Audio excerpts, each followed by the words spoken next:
my name is Lauren. I'm a GUE instructor residing in North Florida. I was recently asked for some tips and tricks on how to manage a light cord in two different scenarios. One, when gearing up, to avoid your light cord getting caught or tangled up on the rest of your gear.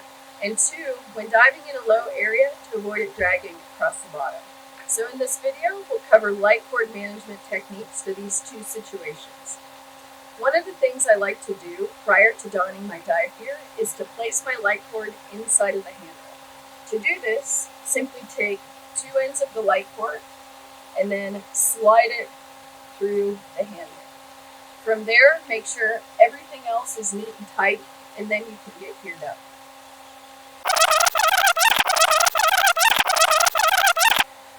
Shake it out.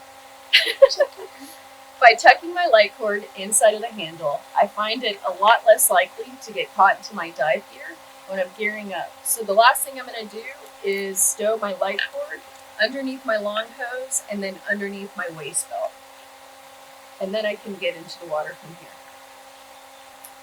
Alright, going into scenario number 2, how to manage a light cord while traveling through a small area to avoid it getting caught on objects across the bottom.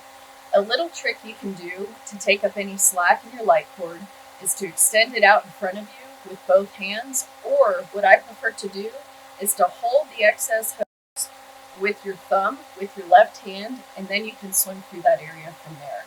This will tighten up the light cord, reducing any chances of it dragging across the bottom. Alright, that summarizes a quick overview on light cord management techniques when gearing up or when traveling through small areas. I hope you found these tips and tricks useful. You can subscribe to our YouTube channel to see more quick videos like this, or for more in-depth video tutorials, check out GUE TV. Thanks for watching. If you want to see more videos like this, write us in the comments below on what you would like some advice or feedback on, and we'll help you out from there.